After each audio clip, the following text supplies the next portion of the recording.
বাসে উঠছেন, টিকিটও কাটছেন, কিন্তু ভাড়া 1 টাকাও নয়। শুনতে অবাক লাগলেও আজ থেকে এটাই বাস্তব। পশ্চিমবঙ্গের সরকারি বাসে মহিলাদের জন্য চালু হয়েছে সম্পূর্ণ বিনামূল্যে যাতায়াত পরিষেবা। সকালের ব্যস্ত সময়ে বাস স্ট্যান্ডে যাত্রীদের ভিড় আগের মতোই থাকলেও বদলে গেছে একটি গুরুত্বপূর্ণ বিষয়।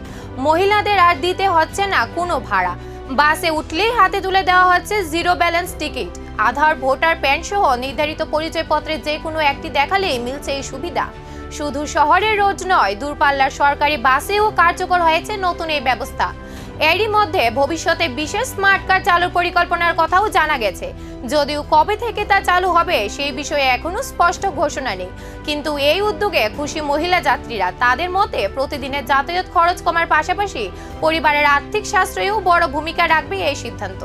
টিকিট আছে, ভাড়া নেই। জিরো ব্যালেন্স টিকিটের আড়ালে লুকিয়ে কি নতুন পরিকল্পনা?